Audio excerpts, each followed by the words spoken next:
সংবাদ মাধ্যমত সাধাৰণতে এটা অভিযোগ উঠা যায় যে আমাৰ পৰিবহন আৰু ট্ৰেফিকৰ পুলিচসকলে সৰু সৰু অটো ৰিক্সা চালক আদিক ফাইন আদিৰ কাৰণে দিগদাৰি কৰে বা আমনি কৰে, তাৰ ফলত দুখীয়া মানুহখিনিৰ কষ্ট হয়। আজি কেবিনেটত আমি দুটা সিদ্ধান্ত লৈছোঁ যে বাইকৰ আৰোহীক টু হুইলাৰক এক্সেপ্ট হেলমেট আন কোনো কথাত ফাইন কৰিব নোৱাৰিব। অকল হেলমেট নিপিন্ধিলে ফাইন হ'ব, বাকী আৰু কাগজ নাই পত্ৰ নাই এইবিলাকত যিটো ফাইন কৰে সেই ফাইনটো আৰু এতিয়াৰ পৰা নকৰিব।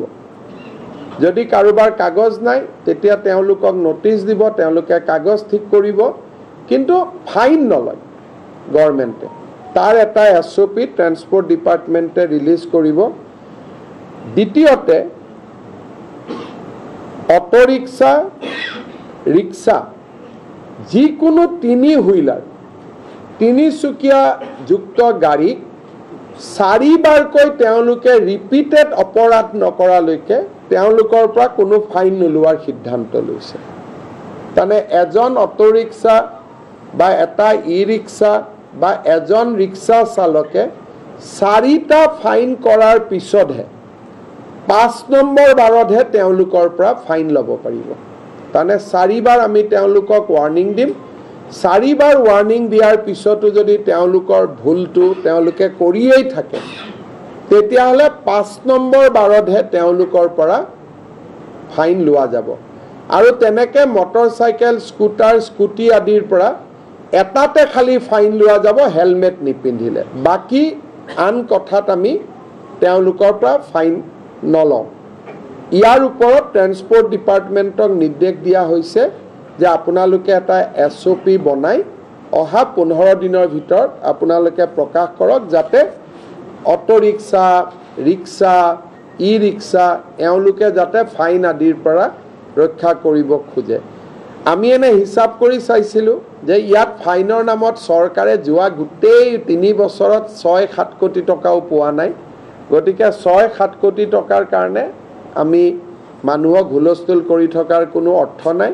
কিন্তু তেওঁলোকে যদি ভুল কৰি থাকে তেওঁলোকৰ আমি বেলেগ ধৰণৰ আন ব্যৱস্থা ল'ব পাৰিম। টকা লোৱাৰ পৰিৱৰ্তে আন যি এক্টত আছে আন আমি আইনী ব্যৱস্থা ল'ব পাৰিম, কিন্তু ফাইনটো নোলোৱাকৈ বেলেগ ব্যৱস্থাবিলাক আমি ল'ম, ফাইনটোলৈকে আমি নাযাওঁ, যাতে মানুহৰ মাজত ধাৰণা নহয় যে চৰকাৰে বিভিন্ন টকা পইচা এই দুখীয়া মানুহবিলাকৰ পৰা সংগ্ৰহ কৰি আছে। আমি বাইকৰ ক্ষেত্ৰত গাড়ীৰ ক্ষেত্ৰতো ফাইন হ'বই। যি মটৰচাইকেল চলায় মটৰচাইকেল চলোৱাক আমি অকল হেলমেটৰ ক্ষেত্ৰত ফাইন কৰিম। ড্ৰিংক এণ্ড ড্ৰাইভ আদি কৰিলে আমি এই কথাটো এতিয়া অনা নাই, কিন্তু আমি বৰ্তমান সিদ্ধান্ত লৈছোঁ যে মানে হেলমেট নিপিন্ধিলে আমি ফাইন কৰিম। বাকী কথাবিলাকত এনেকুৱা, এই মটৰচাইকেলবিলাক আমাৰ চুইগি বিভিন্ন ল'ৰা ছোৱালীয়ে চলায়, আৰু কলেজত অহা ল'ৰা ছোৱালী চলায়, স্কুলত অহা ল'ৰা ছোৱালীয়ে চলায়। হেলমেটটো নিপিন্ধিলে তেওঁলোকৰ এক্সিডেণ্ট হ'ব, তেওঁলোকৰ মৃত্যু হ'ব, তেওঁলোকক বচোৱাটো আমাৰ দায়িত্ব। বাকী এই যে কিবা এক্সপায়াৰী ডেট হৈ গ'ল, কিবা পলিউশ্যন নাই, কিবা প্ৰিমিয়াম দিয়া নাই, সৰু সৰু কথাৰ কাৰণে যিবিলাক ফাইন কৰে, ড্ৰিংক এণ্ড ড্ৰাইভটোতো ফাইন থাকিবই, কিন্তু সৰু সৰু কথাৰ কাৰণে যিবিলাক ফাইন কৰে, কেতিয়াবা অভিযোগ আহে যে লাইচেন্সখন 2টা দিন পাৰ হৈ গ'ল, ক'ৰবাত ৰেজিষ্ট্ৰেশ্যন নম্বৰটো নাই, ক'ৰবাত পলিউশ্যন নাই, বাকী কথাবিলাকত যিটো ফাইন কৰে তাক আমি প্ৰথম ৱাৰ্ণিং দিহে পিছত আমি আইনী ব্যৱস্থা ল'ম। ফাইনৰ ব্যৱস্থাক বাদ দি আইনী ব্যৱস্থাবিলাক থাকিব, খালি টকাটো নলওঁ। বাকী লাইচেন্স কেঞ্চেল অমুক কেঞ্চেল যিবিলাক আইনী ব্যৱস্থা সেইবিলাক থাকিবই, খালি ফাইনটো আমি নলওঁ। বাকী আইনী ব্যৱস্থা হ'ব, ফাইনটো নহয়।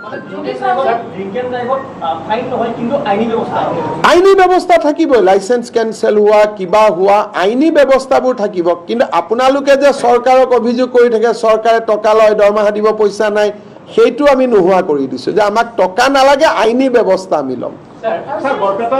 আমাৰ বিভিন্ন সংবাদ মাধ্যমত সাধাৰণতে এটা অভিযোগ উঠা যায় যে আমাৰ পৰিবহণ আৰু ট্ৰেফিকৰ পুলিচসকলে সৰু সৰু অটো ৰিক্সা চালক আদিক ফাইন আদিৰ কাৰণে দিগদাৰি কৰে বা আমনি কৰে, তাৰ ফলত দুখীয়া মানুহখিনিৰ কষ্ট হয়।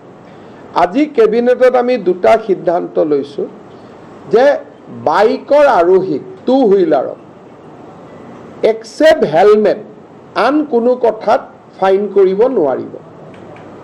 অকল হেলমেট নিপিন্ধিলে ফাইন হ'ব, বাকী আৰু কাগজ নাই পত্ৰ নাই এইবিলাকত যিটো ফাইন কৰে সেই ফাইনটো আৰু এতিয়াৰ পৰা নকৰিব। যদি কাৰোবাৰ কাগজ নাই তেতিয়া তেওঁলোকক নটিচ দিব, তেওঁলোকে কাগজ ঠিক কৰিব, কিন্তু ফাইন নলয় গভৰ্ণমেণ্টে। তাৰ এটা SOP ট্ৰেন্সপৰ্ট ডিপাৰ্টমেণ্টে ৰিলিজ কৰিব। দ্বিতীয়তে অটো ৰিক্সা ৰিক্সা যিকোনো তিনি হুইলাৰ তিনিচকীয়া যুক্ত গাড়ীক 4 বাৰকৈ তেওঁলোকে ৰিপিটেড অপৰাধ নকৰালৈকে তেওঁলোকৰ পৰা কোনো ফাইন নোলোৱাৰ সিদ্ধান্ত লৈছে। তাৰমানে এজন অটো ৰিক্সা বা এটা ই ৰিক্সা বা এজন ৰিক্সা চালকে 4টা ফাইন কৰাৰ পিছতহে 5 নম্বৰ বাৰতহে তেওঁলোকৰ পৰা ফাইন ল'ব পাৰিব। তাৰমানে 4 বাৰ আমি তেওঁলোকক ৱাৰ্ণিং দিম, 4 বাৰ ৱাৰ্ণিং দিয়াৰ পিছতো যদি তেওঁলোকৰ ভুলটো তেওঁলোকে কৰিয়েই থাকে তেতিয়াহ'লে 5 নম্বৰ বাৰতহে তেওঁলোকৰ পৰা ফাইন লোৱা যাব। আৰু তেনেকৈ মটৰচাইকেল স্কুটাৰ স্কুটি আদিৰ পৰা এটাতে খালি ফাইন লোৱা যাব হেলমেট নিপিন্ধিলে, বাকী আন কথাত আমি তেওঁলোকৰ পৰা ফাইন নলওঁ। ইয়াৰ ওপৰত ট্ৰেন্সপৰ্ট ডিপাৰ্টমেণ্টক নিৰ্দেশ দিয়া হৈছে যে আপোনালোকে এটা SOP বনাই অহা 15 দিনৰ ভিতৰত আপোনালোকে প্ৰকাশ কৰক, যাতে অটো ৰিক্সা ৰিক্সা ই ৰিক্সা এওঁলোকে যাতে ফাইন আদিৰ পৰা ৰক্ষা কৰিব খোজে। আমি এনে হিচাপ কৰি চাইছিলোঁ যে ইয়াত ফাইনৰ নামত চৰকাৰে যোৱা গোটেই 3 বছৰত 6-7 কোটি টকাও পোৱা নাই। গতিকে 6-7 কোটি টকাৰ কাৰণে আমি মানুহক হুলস্থুল কৰি থকাৰ কোনো অৰ্থ নাই। কিন্তু তেওঁলোকে যদি ভুল কৰি থাকে তেওঁলোকৰ আমি বেলেগ ধৰণৰ আন ব্যৱস্থা ল'ব পাৰিম। টকা লোৱাৰ পৰিৱৰ্তে আন যি এক্টত আছে আন আমি আইনী ব্যৱস্থা ল'ব পাৰিম, কিন্তু ফাইনটো নোলোৱাকৈ বেলেগ ব্যৱস্থাবিলাক আমি ল'ম, ফাইনটোলৈকে আমি নাযাওঁ, যাতে মানুহৰ মাজত ধাৰণা নহয় যে চৰকাৰে বিভিন্ন টকা পইচা এই দুখীয়া মানুহবিলাকৰ পৰা সংগ্ৰহ কৰি আছে। আমি বাইকৰ ক্ষেত্ৰত গাড়ীৰ ক্ষেত্ৰতো ফাইন হ'বই। যি মটৰচাইকেল চলায় মটৰচাইকেল চলোৱাক আমি অকল হেলমেটৰ ক্ষেত্ৰত ফাইন কৰিম। ড্ৰিংক এণ্ড ড্ৰাইভ আদি কৰিলে আমি এই কথাটো এতিয়া অনা নাই, কিন্তু আমি বৰ্তমান সিদ্ধান্ত লৈছোঁ যে মানে হেলমেট নিপিন্ধিলে আমি ফাইন কৰিম। বাকী কথাবিলাকত এনেকুৱা, এই মটৰচাইকেলবিলাক আমাৰ চুইগি বিভিন্ন ল'ৰা ছোৱালীয়ে চলায়, আৰু কলেজত অহা ল'ৰা ছোৱালী চলায়, স্কুলত অহা ল'ৰা ছোৱালীয়ে চলায়। হেলমেটটো নিপিন্ধিলে তেওঁলোকৰ এক্সিডেণ্ট হ'ব, তেওঁলোকৰ মৃত্যু হ'ব, তেওঁলোকক বচোৱাটো আমাৰ দায়িত্ব। বাকী এই যে কিবা এক্সপায়াৰী ডেট হৈ গ'ল, কিবা পলিউশ্যন নাই, কিবা প্ৰিমিয়াম দিয়া নাই, সৰু সৰু কথাৰ কাৰণে যিবিলাক ফাইন কৰে, ড্ৰিংক এণ্ড ড্ৰাইভটোতো ফাইন থাকিবই, কিন্তু সৰু সৰু কথাৰ কাৰণে যিবিলাক ফাইন কৰে, কেতিয়াবা অভিযোগ আহে যে লাইচেন্সখন 2টা দিন পাৰ হৈ গ'ল, ক'ৰবাত ৰেজিষ্ট্ৰেশ্যন নম্বৰটো নাই, ক'ৰবাত পলিউশ্যন নাই, বাকী কথাবিলাকত যিটো ফাইন কৰে তাক আমি প্ৰথম ৱাৰ্ণিং দিহে পিছত আমি আইনী ব্যৱস্থা ল'ম। ফাইনৰ ব্যৱস্থাক বাদ দি আইনী ব্যৱস্থাবিলাক থাকিব, খালি টকাটো নলওঁ। বাকী লাইচেন্স কেঞ্চেল, অমুক কেঞ্চেল, যিবিলাক আইনী ব্যৱস্থা সেইবিলাক থাকিবই, খালি ফাইনটো আমি নলওঁ। বাকী আইনী ব্যৱস্থা হ'ব, ফাইনটো নহয়। আইনী ব্যৱস্থা থাকিবই, লাইচেন্স কেঞ্চেল হোৱা, কিবা হোৱা, আইনী ব্যৱস্থাবোৰ থাকিব। কিন্তু আপোনালোকে যে চৰকাৰক অভিযোগ কৰি থাকে চৰকাৰে টকা লয়, দৰমহা দিব পইচা নাই, সেইটো আমি নোহোৱা কৰি দিছোঁ, যে আমাক টকা নালাগে, আইনী ব্যৱস্থা আমি ল'ম। আমাৰ বিভিন্ন সংবাদ মাধ্যমত সাধাৰণতে এটা অভিযোগ উঠা যায় যে আমাৰ পৰিবহণ আৰু ট্ৰেফিকৰ পুলিচসকলে সৰু সৰু অটো ৰিক্সা চালক আদিক ফাইন আদিৰ কাৰণে দিগদাৰি কৰে বা আমনি কৰে, তাৰ ফলত দুখীয়া মানুহখিনিৰ কষ্ট হয়।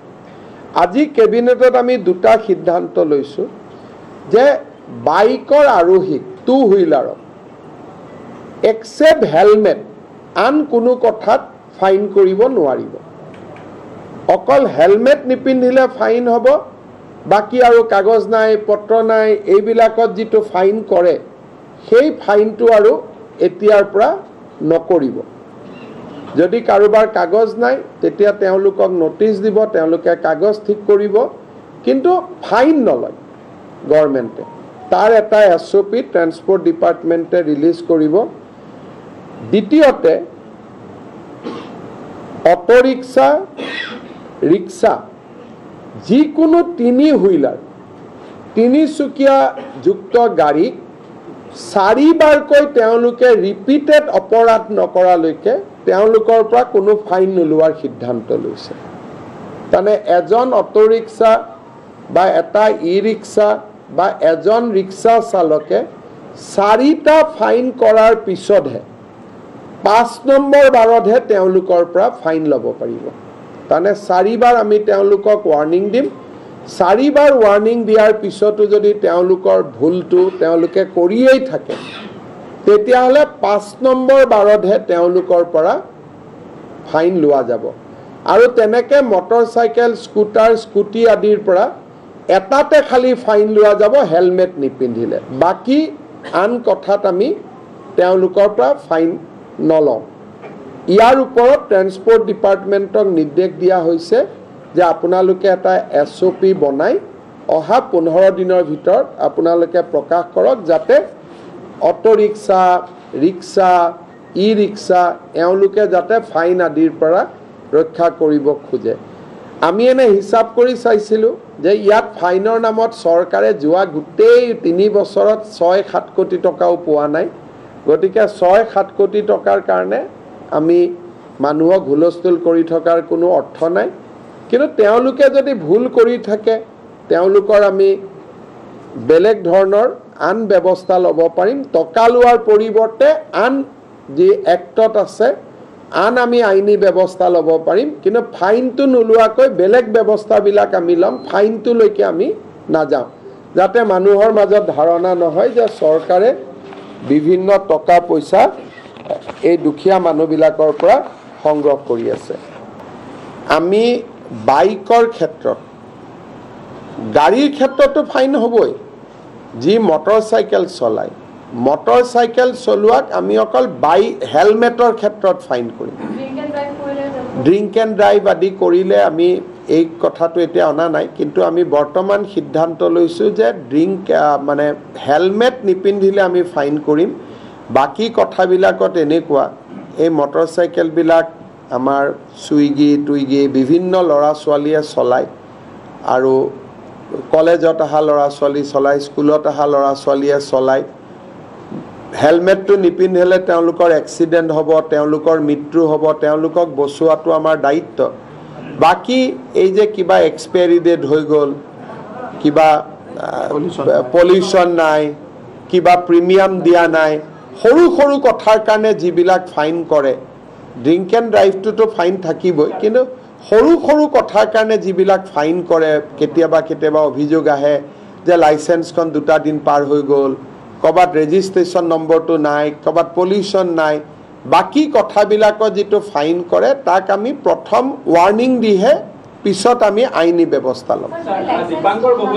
ফাইনৰ ব্যৱস্থাক বাদ দি আইনী ব্যৱস্থাবিলাক থাকিব, খালি টকাটো নলওঁ। বাকী লাইচেন্স কেঞ্চেল, অমুক কেঞ্চেল, যিবিলাক আইনী ব্যৱস্থা সেইবিলাক থাকিবই, খালি ফাইনটো আমি নলওঁ। বাকী আইনী ব্যৱস্থা হ'ব, ফাইনটো নহয়। আইনী ব্যৱস্থা থাকিবই, লাইচেন্স কেঞ্চেল হোৱা, কিবা হোৱা, আইনী ব্যৱস্থাবোৰ থাকিব। কিন্তু আপোনালোকে যে চৰকাৰক অভিযোগ কৰি থাকে চৰকাৰে টকা লয়, দৰমহা দিব পইচা নাই, সেইটো আমি নোহোৱা কৰি দিছোঁ যে আমাক টকা নালাগে, আইনী ব্যৱস্থা